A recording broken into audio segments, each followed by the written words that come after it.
welcome to Intro to Public Records. I'm Sharon Crawford, and I will be your instructor for today. We are going to talk about Realist and how it is integrated with Matrix. So we will spend a little bit of time in the MLS going over that integration, and then we will jump into Realist, the full database, and we'll do a little bit of prospecting. I will show you how you can utilize Realist to set up geographic farming and all of that good stuff. I'm on the FGC MLS dashboard. This is your Clarity dashboard. When you enter your login credentials, your MLS ID, and your password, this is where you land on the dashboard. So we're going to jump right into the MLS, but we will be coming back out and jumping into Realist. So I'm going to go ahead and click on Go to MLS. So rather than taking class time to run a search, I'm just going to utilize one of my favorite searches right down here. I'm going to click on that search and open up a property from here. So when you run a search and you get your results display, this is the single line display that you see here.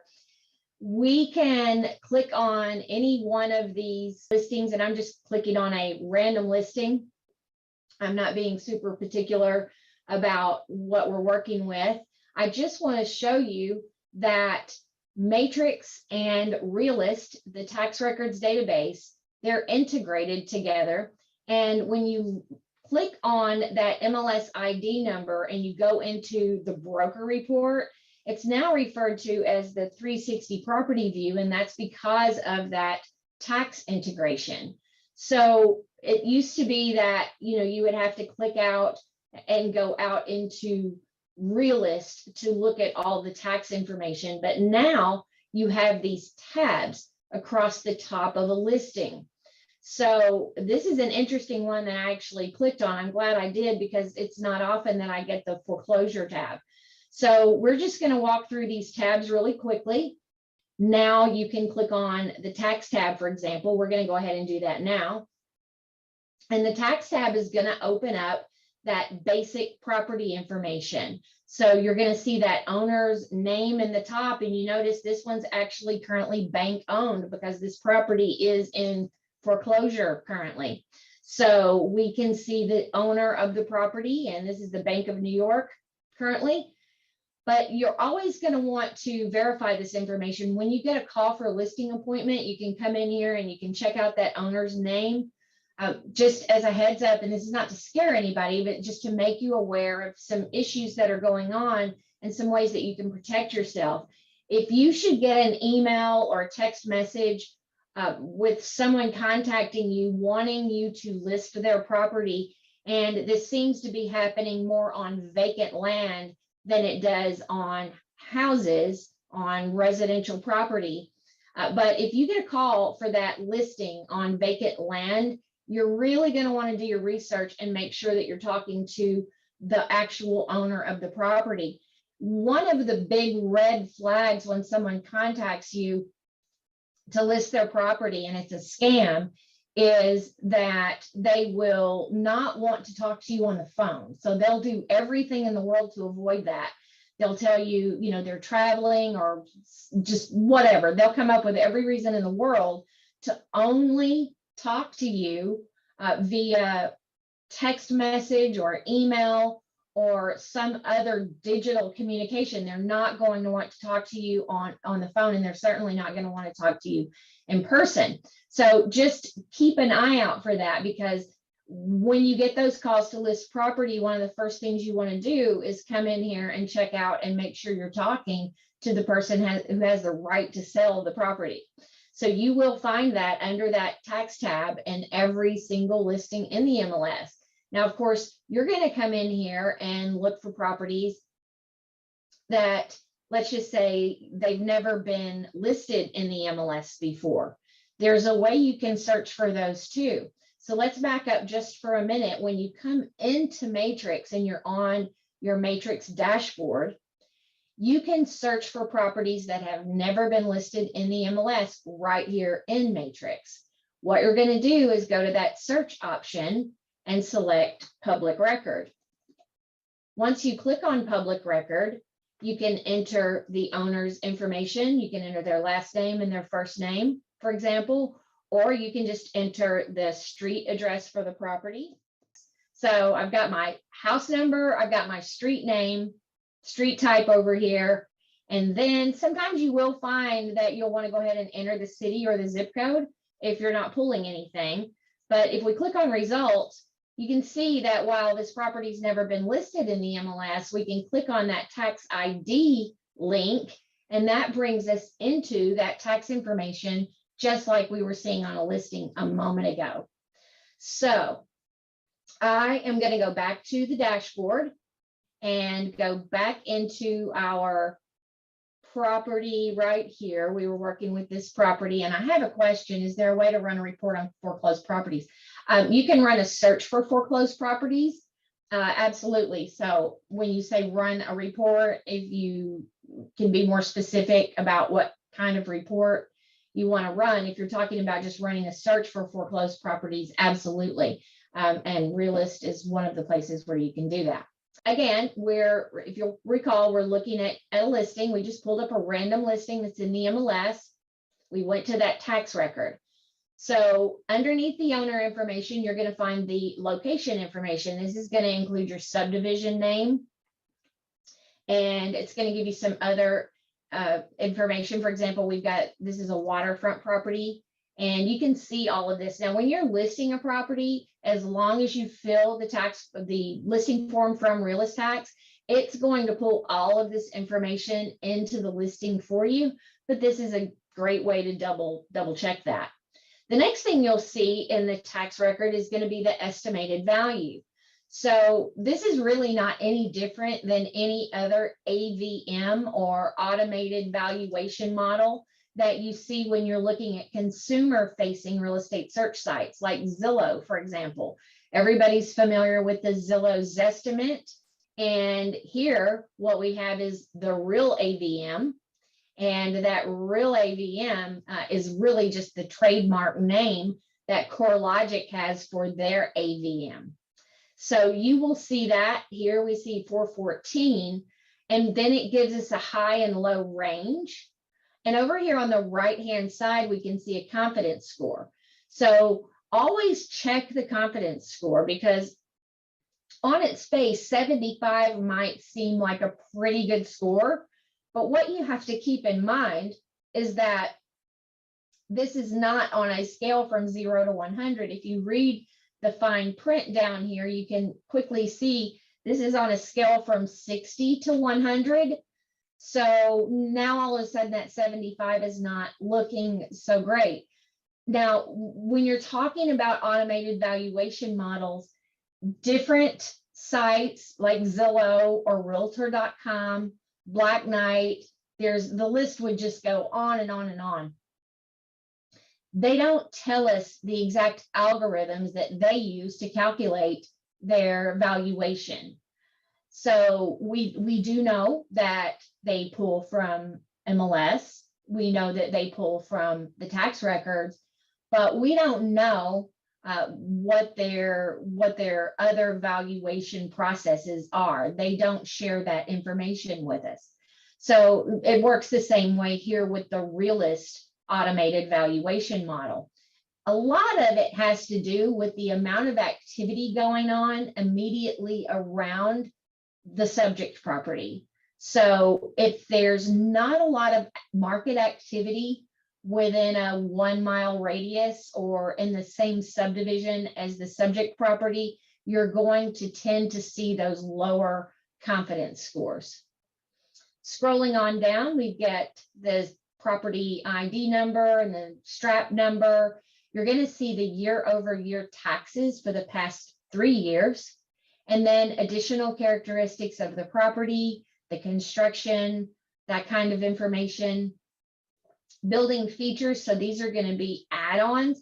They might have been added on at the time of construction. In this case, they were, but sometimes you'll find that there'll be additions after the construction.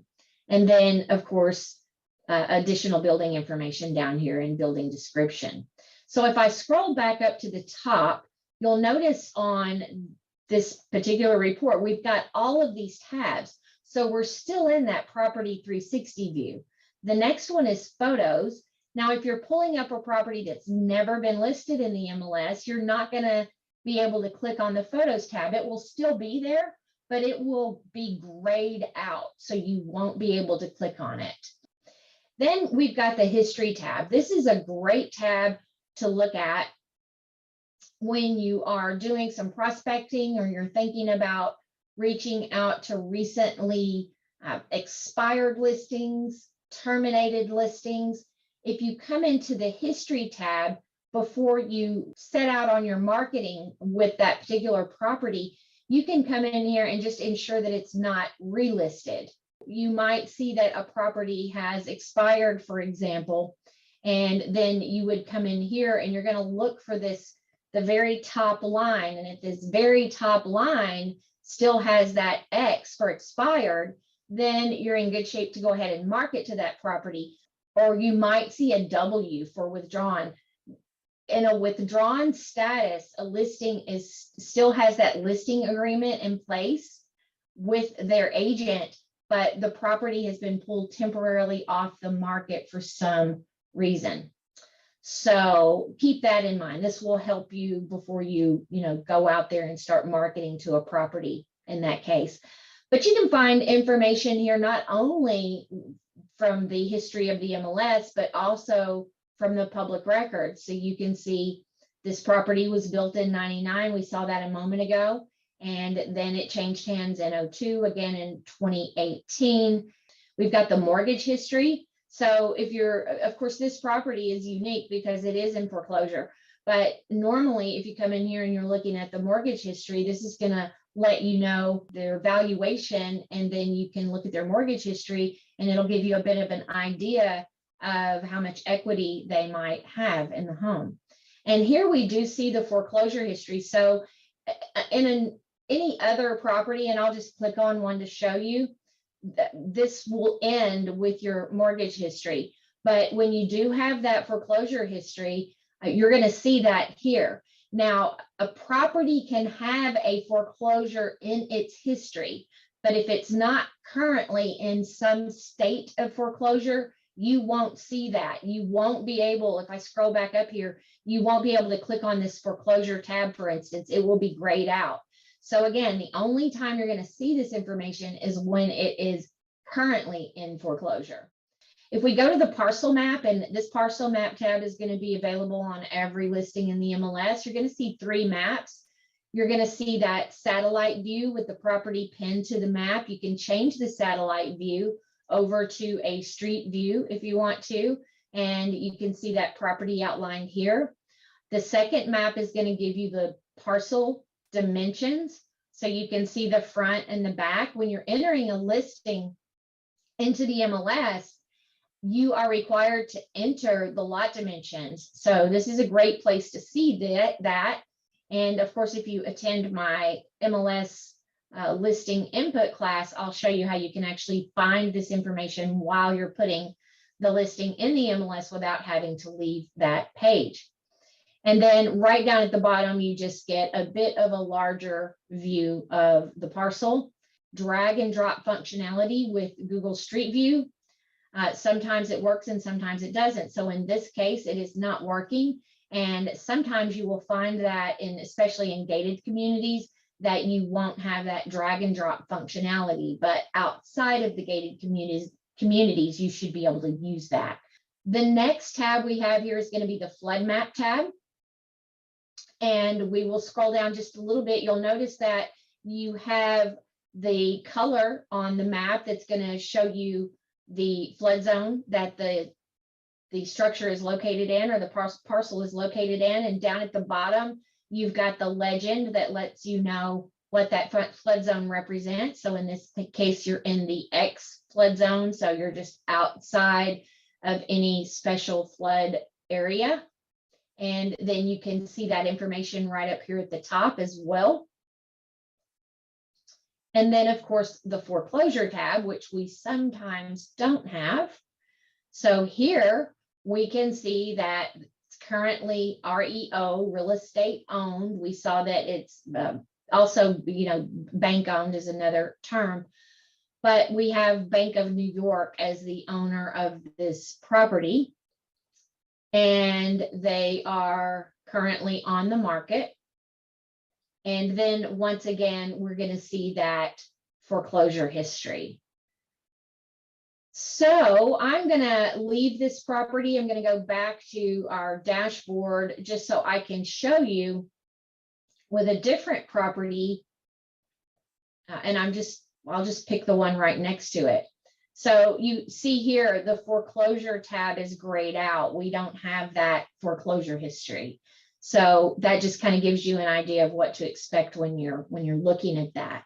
So it will be currently in foreclosure if you can click on this tab.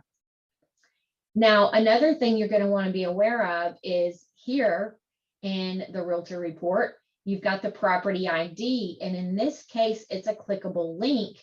It's going to take us back into a tax property report that looks almost identical to the one we just saw. But here, and let me just zoom in on this a little bit. There we go. Here in the tax information, you've got the property ID as a clickable link that takes you out to the county appraiser's office. In this case, that's LIPA. But if you were in Collier County, of course, it would take you out to the Collier County appraiser's office. So keep that in mind, because that's a great way to jump out directly into the appraiser's office without having to leave the listing. Underneath the photo of the listing, you are going to find additional tax tabs. So these tax tabs lead to some of the same information, but they're actually going to take us into the Realist database. So if I click on tax from here, again, and you're probably thinking, wow, the redundancy, but it's really for your convenience so that you can enter the tax information from just different places depending on what you're doing.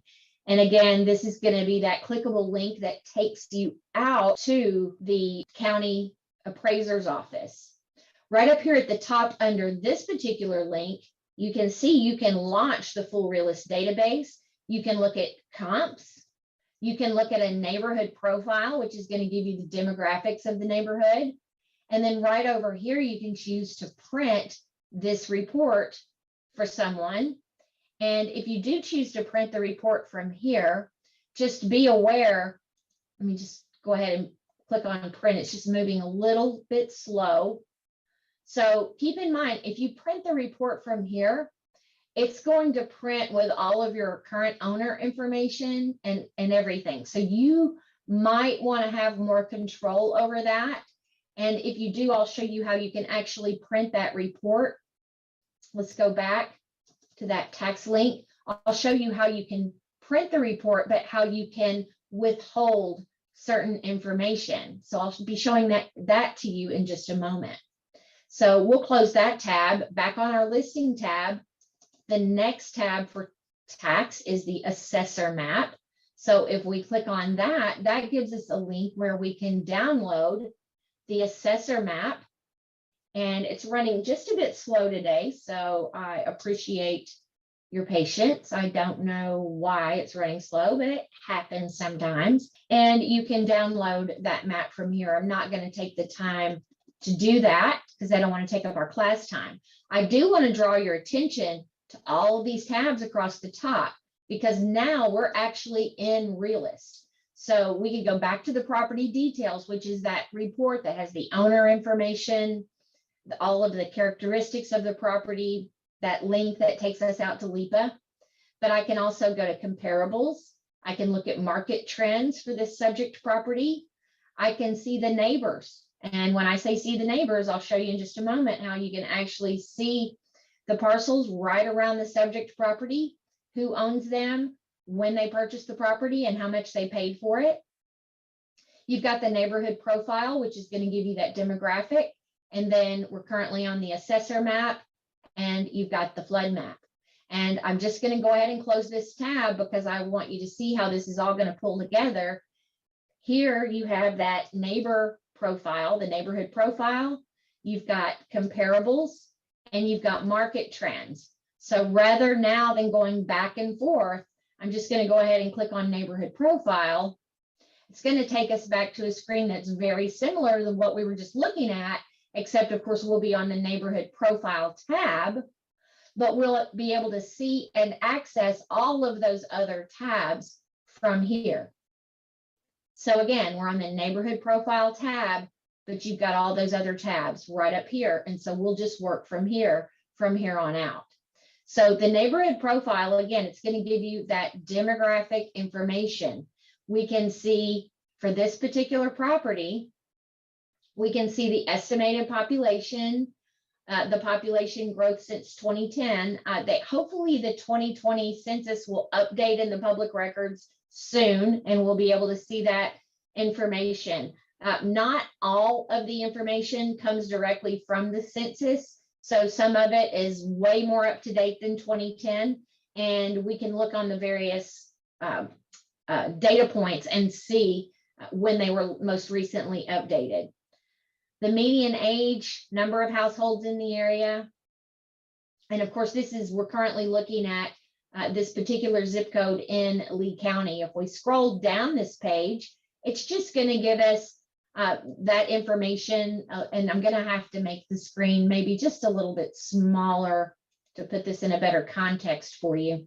But you can see, you're going to have some graphs here where you can see the population, the ages, and gender, marital status. You're going to find housing status, how many people own, rent, or at least the percentage of people that own versus rent, and then the vacant listings, annual turnover, residential turnover. And then if we scroll down, this fair market rents, going to continue to scroll down. We've got the quality of life. This is going to let us see the percentage of blue collar versus white collar employees and the types of work they do. Annual household income.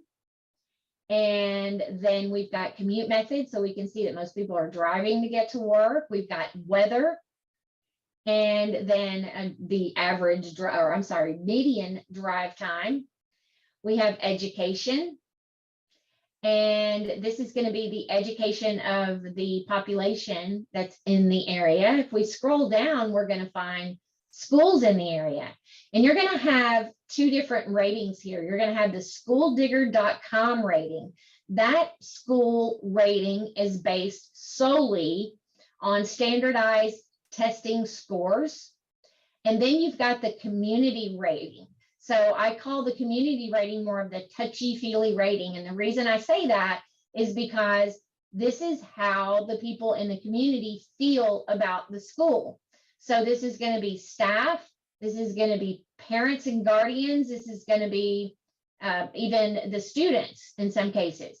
So sometimes what you'll see is the standardized testing may be not so great, but the community rating is rather high. Or you might see it flipped around the other way. The standardized testing from School Digger, their rating is really high, but the community just still doesn't feel great about the school for whatever reason. So this is one source for getting that information about the schools in the area. Another great place to find information about schools, like you can really dig deep, is in RPR, Realtors Property Resource.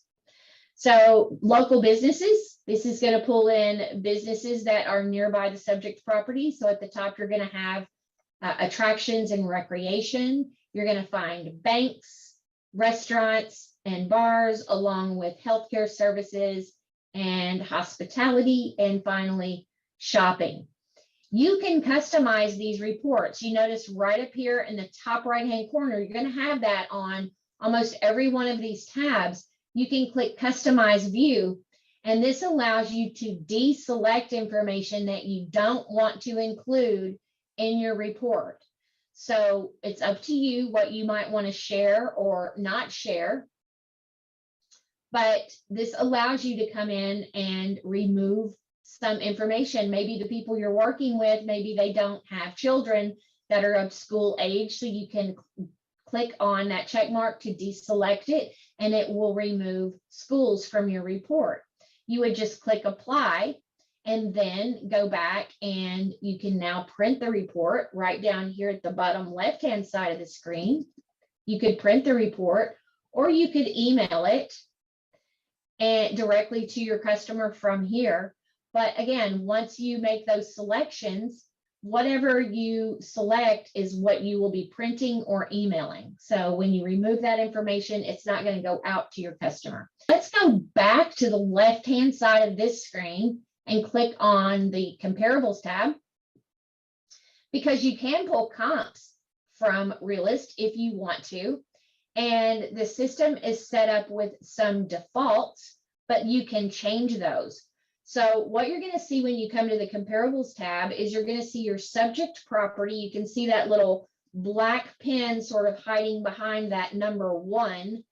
So that's going to be our subject property. You'll have the map. You'll notice you've got the split view. That's what we're currently on, where we can see the map and the list of comps down here at the bottom. So if I click just on map, it's going to leave me with just the map. And if I click on list, I've just got the list. So I typically keep it on the split view. You can move this up and down. If you hover over the 3 dots right there in the center of the screen, you can click and drag and move these up and down if you want to change your view. The top right-hand portion is going to give you a summary of the comps that were pulled in. And then if we look through the list, we can see the individual comps that were pulled in. If you want to utilize this for your CMA, you can do that. I'm going to tell you it's not the most attractive report, but it's something that you can pull together quickly in a pinch with relative ease. But you might want to go in and just check and make sure that you're pulling in comps that you want. You can do that by clicking on search criteria. And this is where you can change the default settings that Realist has used to pull comps in. So the first thing you can do is select the number of comps that you would want to return. The max is 50, the minimum is 5, and 30 is the system default. I'm just going to go ahead and change it to 20.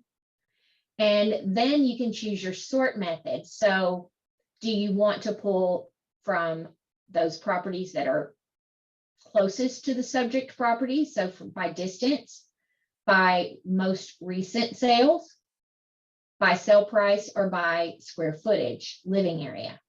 So you can make your choice there. I usually keep mine set to choose by distance, the closest to the subject property. And then these are the items that you're choosing whether or not you want to include them in your CMA. So do you want to include property images? And that's both, that's going to be for all of the comps that you pull in and decide to use in your report. Do you want to include the projected value by assessment? Do you want to include the projected price per square foot or value by square foot? And that real AVM, which is, remember that real AVM is nothing more than a brand name, if you will, for the Realist automated valuation model. It's just a branded AVM, just like the Zillow's estimate.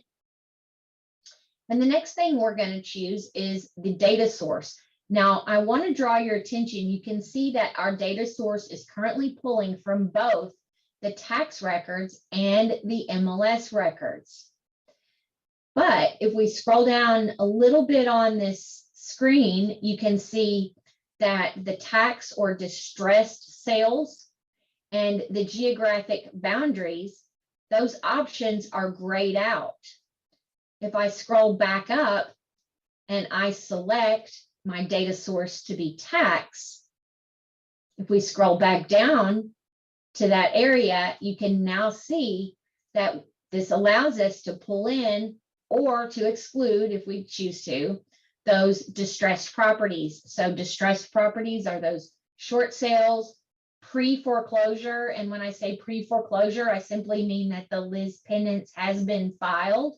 So the lender has notified the seller that, or excuse me, the lender has notified the owner of the property that they do intend to foreclose. And then, of course, your REO, which we got to see that a little bit earlier. So your real estate owned properties, bank owned properties, those are all of your distressed statuses. Short sales, REOs, auction would be another one that you can include in that. So you have to have that tax as your data source in order to get that distressed sale. You can also utilize the geographic boundary. In this case, we could pull comps strictly from the same subdivision if we wanted to. So that allows you to do that. And then we've got site influence. So this is where you can pull in, if you want to pull in properties that are, let's say your subject property is on a canal or waterfront, and you only want to pull in properties that are canal waterfront properties as well. So keep that in mind, because that can be helpful. When I click over to just pull from the MLS, we scroll back down, you see I lose all of those options. I typically keep it set to both. And we still do have that site influence, which means you can pull in those water properties, but you won't be able to utilize the geographic geographic boundary, meaning you won't necessarily be able to just limit to the same subdivision. And there's a way you can do that. You can draw on the map and do that without using this, if that's something you do want to do. But it does eliminate any distressed sales. So if I scroll back up, pull, it's going to be, or it should be, whatever your subject property is. So if your subject property has a pool, you'll want to pull with a pool. And then you got your distance from the subject property. So you can start with as little as 1/10 of a mile and go out as far as 10 miles. But I've got this one set to 2. Most appraisers try to keep it at 1. But we would probably lose a lot of our comps if we did that. I'm going to go ahead and set it just to kind of see what happens. And then we've got some other things that you can decide. You can add in a price range, your built bedrooms, bathrooms, stories, and then that site influence. That's going to be an important one to use. And then how far back do you want to pull comps? You can go from 1 to 12 months, or you could select a date range. I'll leave mine on 12 months. You can choose your building, living square footage, building area, and this is going to be the differential that you would pull in. The system default is set at 20%. Most appraisers try to keep that at more like 15%. So that's something that you can change, but you might have to give yourself some flexibility if you don't pull in any comps when you set your search criteria.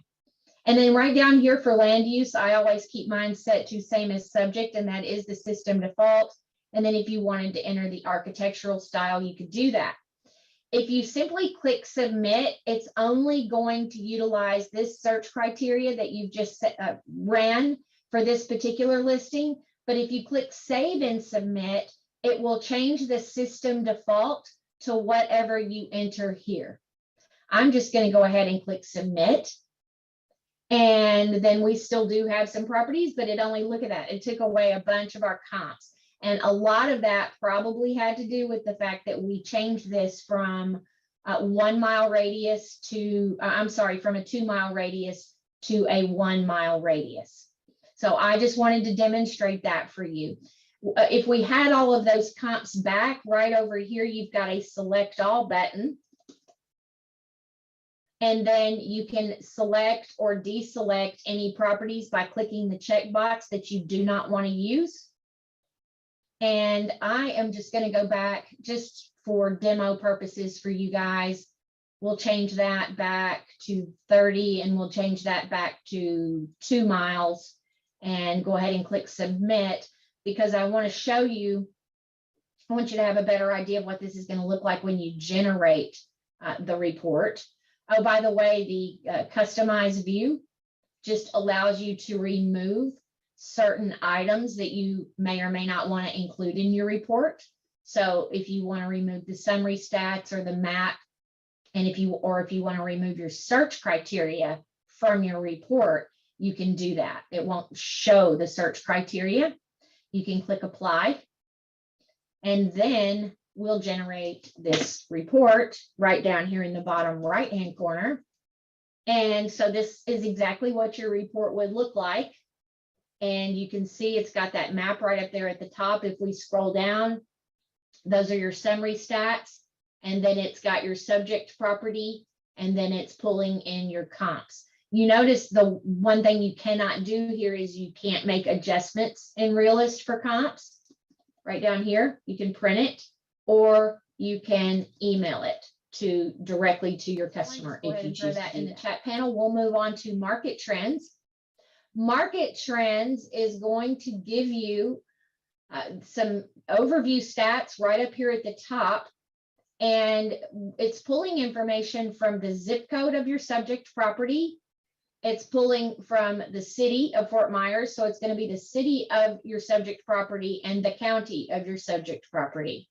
So you've got the dials, and it's going to show you for the most recent months reporting. So here, the most recent months full reporting is February. And we can see that in February, in this zip code, 52 homes closed. And if we look down below at the 5-year February average, it's 55. So that wasn't way off of the norm, even in this market. The median sales. So what you're seeing is the median sale price in February of 2022 was $372.5. Now that is dramatic. The 5-year average for February was $272 and $90. So we might as well say 272.1, right? And so that's pretty dramatic increase. And then you've got active listings. Now this is crazy. In February of 22, only 25 listings went active on the market, while in February for the 5-year, now that's a 5-year rolling average, that's 251 is what you would typically see. Median days to contract, only 13 days compared to 46 over 5 years. The median sale price per square foot would have been $219 per square foot in February of this year, while that 5-year average was at $155. And then the sale price to list price ratio, and it is a little over 100%. If we pulled only from the MLS records and left the tax records out of that, it would probably be, we'd probably see a higher figure here than that 100.3. But that 5-year average was at 95.2. So some good overview information of what's been going on in this market. And then you scroll down and it's just going to break that information down. You can hover your mouse over the varying data points, and it's going to show you that the very specific information. So in this case, we're looking at median sale price from the tax records for the county, the city, and the zip code. The purple is the zip code, and then the county's in blue. As you can see, the city's in red. But you can see here, you also can look at that from the MLS. So if we look at, for example, if we wanted to hover over that data point for the zip code in November of 21, we are at 346.5. And from the MLS, we're at 372.5. So you can see the difference there. So that's why it has it broken down for you, the difference between the tax sales, because keep in mind, this is going to include those distressed sales like our foreclosure that we were looking at earlier. It's going to include when property changes hands amongst family members, those quick claim deeds and things of that nature. So it's going to pull in those sales where the sale amount isn't what it would typically be at market value. Continuing to scroll, you've got the median sale to original list price ratio, the MLS, and from the tax records, a price per square foot, number of sales from the tax records, change in sales activity from the tax records, the total number of sales, and then the change in sales activity over the last year. And that is your market trends. If we scroll all the way back to the top, we can see, that overview right down here at the bottom. You can print, but this one's not customizable like some of the ones that we had before. This is going to be a static report, so it's going to pull everything that you see here. The next tab is going to be that neighbors tab that we've got some people that are a little curious about. So it's going to pull in your subject property, and then it's going to show you neighbor 1, 2, 3, 4, 5. If we look at the map, we can zoom in on that map and we can see here's neighbor 1.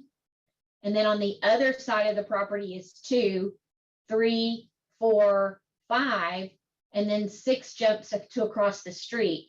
I only point that out because they're, not lined up like you might expect. And then down here at the bottom, you can look and see what that property address is, the owner's name, when they purchased the home, what they purchased it for.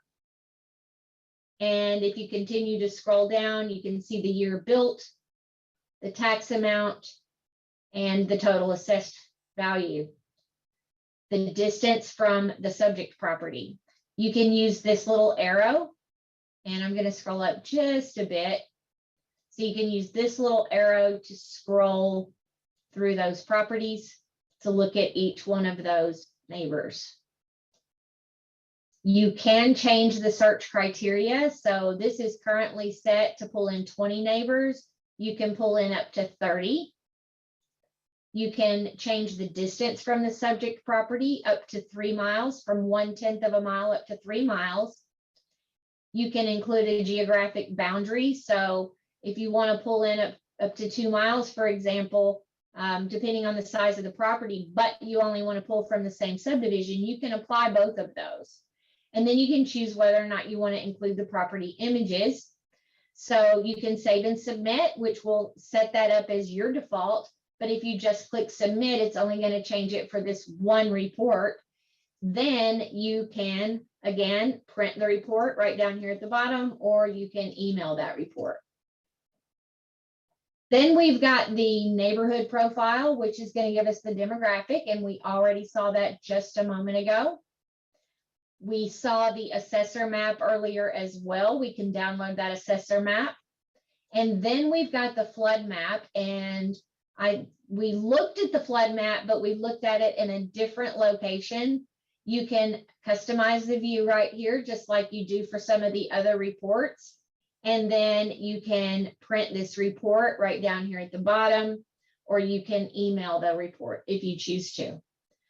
So I am closing this tab because those are all of the tabs that are available in Realist. You've got your quick links right here in the listing to several of those reports. But remember, once you click on one of these, you can very easily get to the others.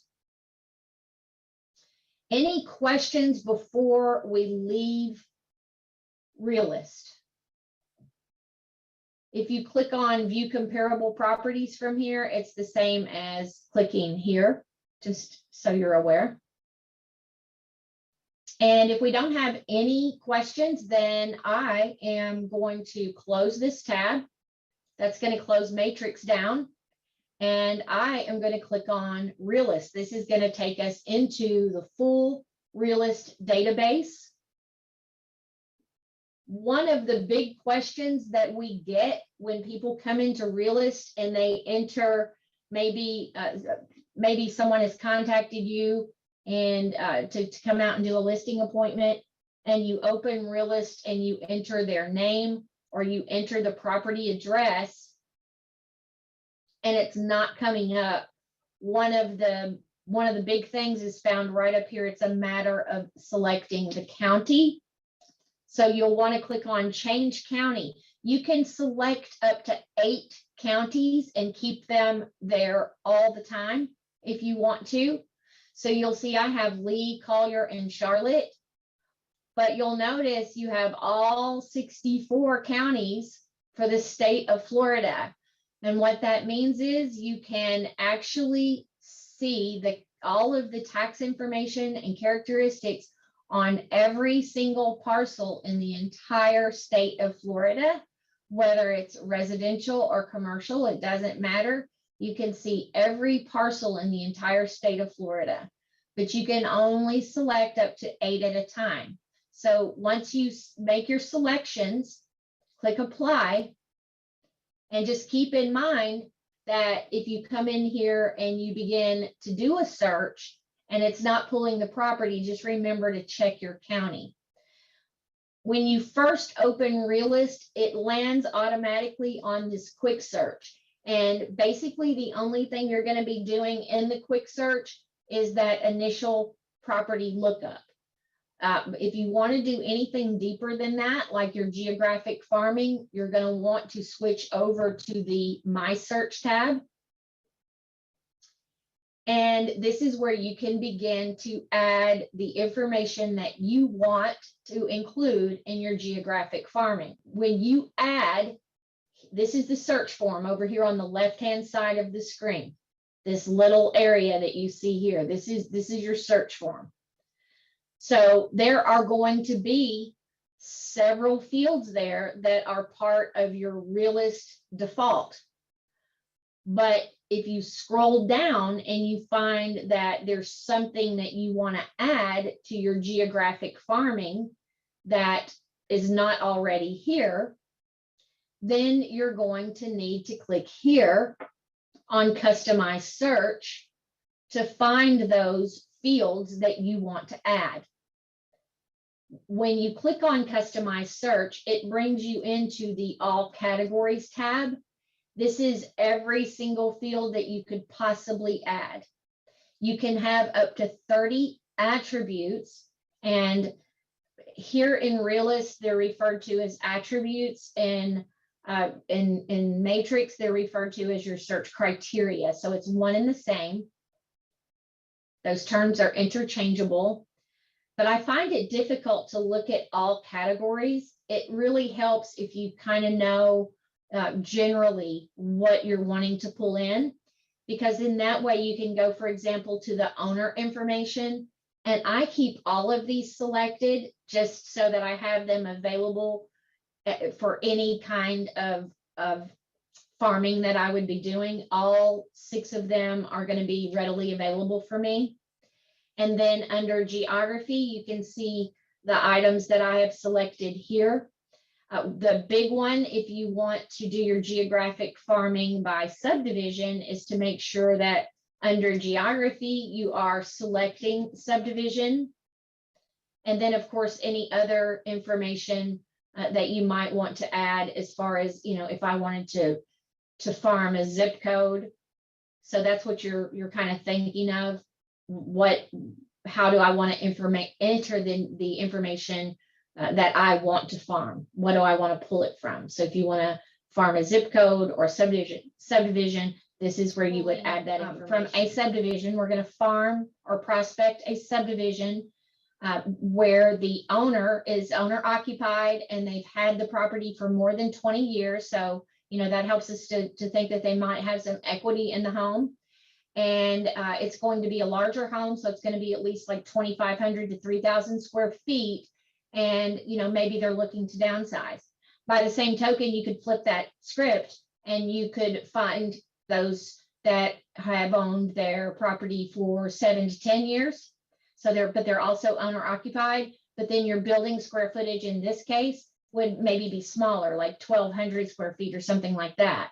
So that's why you would want to indicate your building square footage so that you could pull in those houses that would help you to locate those people that might be ready to upgrade. But then, like I said, on the first case, the one I'm going to demonstrate first is where they're looking to downsize. Any other information that you might want to pull into that prospecting, you can do that here. That has to do with the characteristics of the property. And then listing information. If you want to add MLS status to that, you can. And then, of course, tax, if that's important, sales information, you definitely want to include the last sale date. So sale date, you can include the sale price if that's going to be something you're going to farm on. And then the foreclosed and distressed. So if you're working with a investor and you want to pull in auction properties, for example,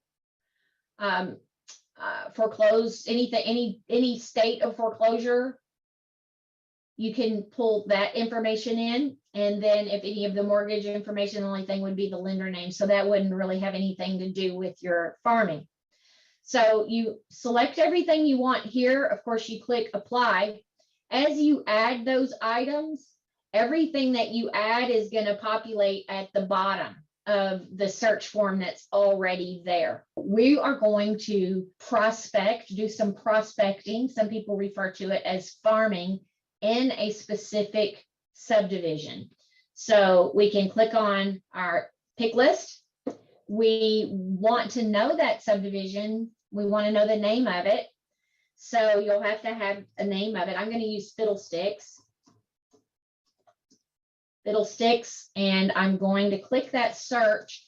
A lot of people will type it in, and if nothing pops up, they think it's not working because we're so used to these databases that as soon as you start typing it in, it automatically populates for us. But we do have to click that magnifying glass to run that search. So this is going to pull in everything that has Fiddlesticks in the subdivision name. And I want to draw your attention to something. I want to do my prospecting in the Fiddlesticks Country Club. So I'm going to make that selection, but look right here. Here we have Fiddlesticks Country Club sub.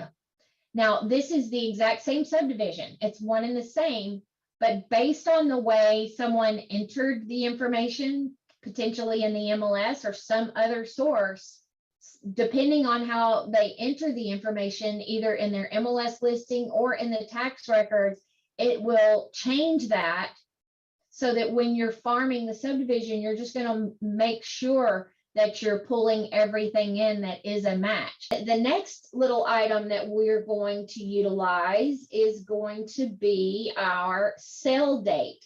So we decided that we wanted to make sure that the home had been occupied for at least 20 years.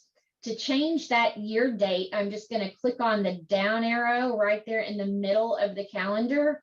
And now I can use the arrows on each side to go back in time to 2002. There we go. And then we're in March. So I'll go ahead and select March. And then you do have to select a date. So I'll just select the 1st.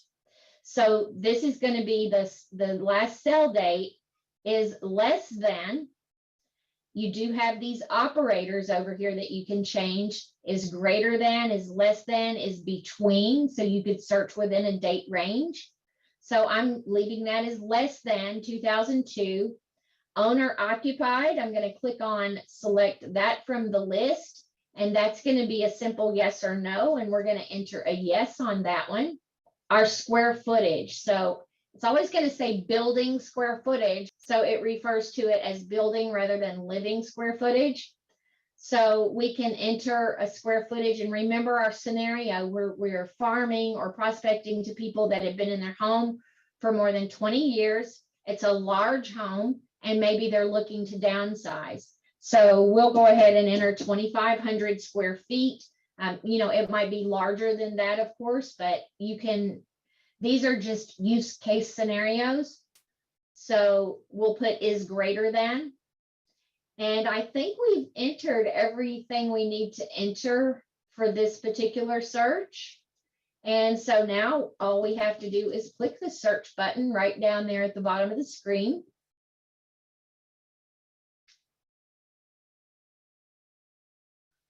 And we see we have pulled in everything that matched our criteria, but we can also see up here on our map that it has pulled in some that are currently active on the MLS. We can see that little green bubble. We can see the yellow one over here. You can also scroll through the list to find those. The red ones, you don't have to worry about. They have the sold bubble on there, the marker bubble. It's on there, but we put the sold date in, so we don't have to worry about that. Even if we don't see the sold, right? We don't have to worry about that. So you can scroll through here, and what we're going to do is when we run across those green and yellow, by the way, you can hover over the bubbles and it'll show you there's an expired listing. And here we've got a pending listing. So we're going to remove that check mark. We don't want to mark it to that property owner. And if you hover again, you hover over those bubbles, you can see sold, pending, and then expired. So that gives you an idea of what you're looking for. And now we're looking for, there's that green one. So this one is an active listing. So we'll remove that check mark. And we'll continue to scroll just to make sure there's nothing else. And everything else looks good. You can see they also were taken down from the map. And we can choose what we want to do from here. We can export these. We can do a quick export. It'll pull in the 26 attributes that we see here on the grid. And you notice you get 12,500 exports per month. So this will subtract 78. We had 80 results initially. So we removed 2. So we've got 78 in this export. So this is just a really quick export. That's one thing we can do. Or we can do a customized export. And this allows us to select the fields that we want to include in our export. So we can create a new export and we can select the fields that we want to pull in to our export manually. That's up to you. And then of course you can save it and give it a name. I'm going to cancel that. Of course, you could print this if you wanted to, or you could email it, but we're going to click on labels. You can print your mailing labels from right here. And even if you're not using Avery mailing labels, whatever mailing label you are using on the packaging, it will tell you which of the Avery labels it is compatible with. So even if you did a different brand name, it'll say compatible with Avery 51, 60, 61, or 62. Then you can choose your case, and I always recommend the use mixed case.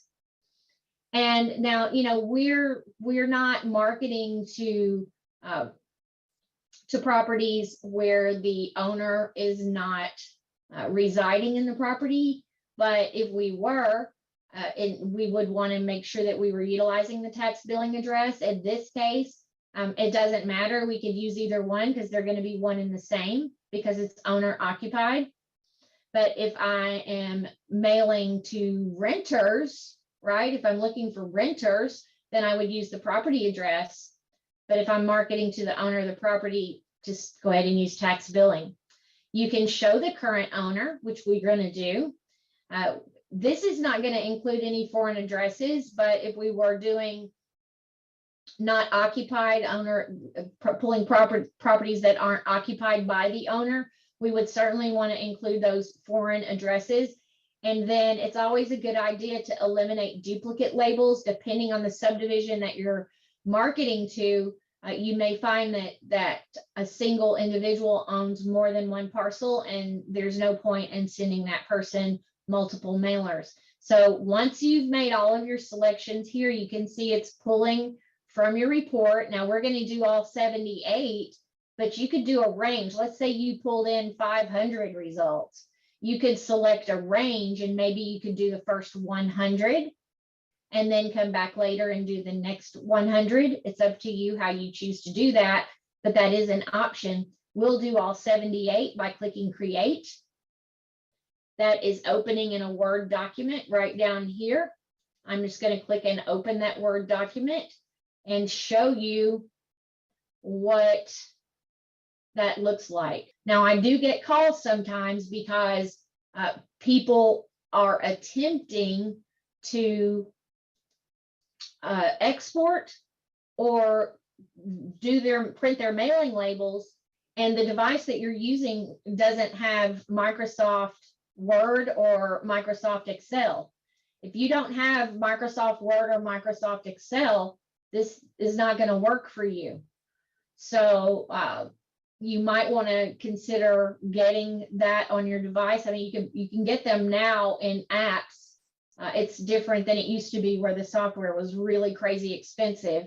So it's definitely worth it to be able to do that. And of course, you can use it for a lot of other things other than just Realist. But there you go. That was one scenario. I do have a question. If you'd like to geo-farm your specific neighborhood, but you aren't in a subdivision, just say Cape Coral, how else can you narrow down to your vicinity? The easiest way to do that would be, well, first of all, let's clear off. I'm going to clear all. Keep in mind, after you run a search, and you're going to want to do this every time you start a new search, because if you don't, it's going to hold your old criteria. So I'm going to click on clear all. It's removing all of the search criteria that I just added. And now I'm just going to go up here and I'm going to zoom out on my map. Actually, I'm going to change this to just the map view for a moment by clicking on map. And I am going to move my map over here to Cape Coral. And then I'm going to zoom back in just a little bit. So depending on where you want to work in Cape Coral, you've got your drawing tools. So if you click on that pencil icon, you do have your drawing tools. You can use the rectangle, that's easy, but the polygon is great for drawing around, some really specific areas. So I can click on that polygon tool, and let's just say I'm going to click there. The thing about the polygon tool is every time you want to change directions, you have to click. So I'm clicking again, and I am clicking again and again and again and again, and then I'm going to stop where I started. You have to stop where you started. So that's how you use the polygon tool.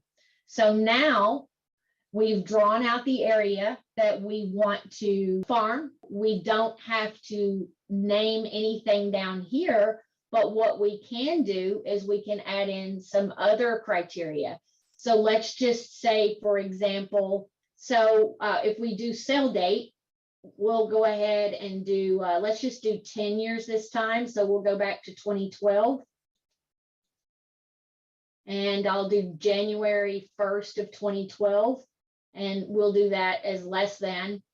We'll look for owner not occupied. We'll say owner occupied, no. And then we can add in additional search criteria as you see fit. It's going to be up to you what you might want to add or not add. It's up to you. You can add what it's all about. Your target market, your target audience. I'm just going to go ahead and click search. So we see our results here.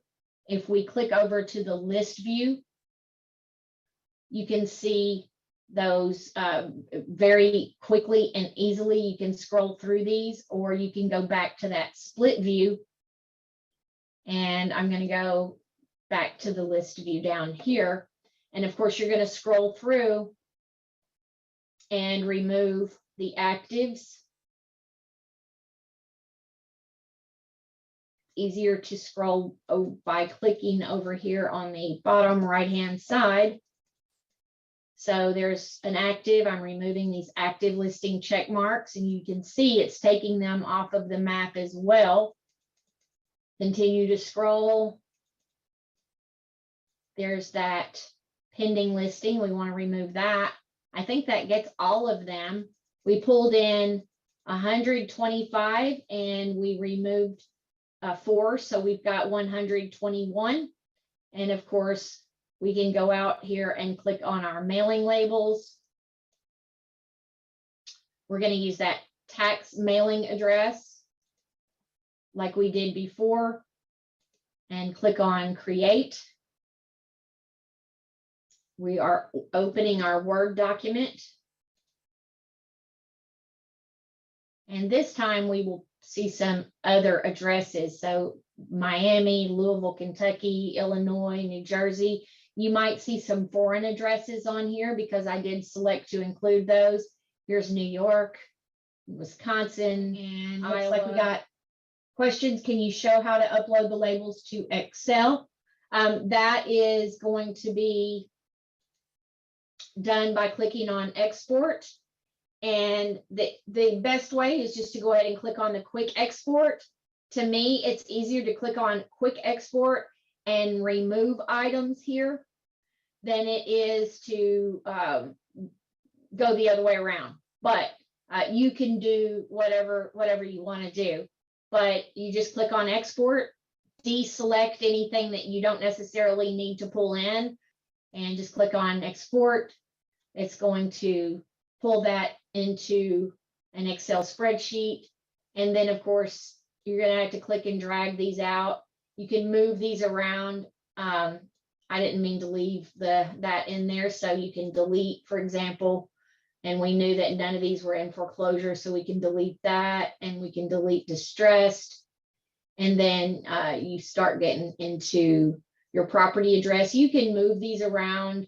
You can sort them by owner name, for example, and choose how you want to pull this into your spreadsheet. But it's just a couple of clicks. You just click on export, choose what you want, and export again. All right, we have about 5 minutes left. Are there any other questions? Thank you so much. You guys have a fantastic day. Happy selling. Bye now.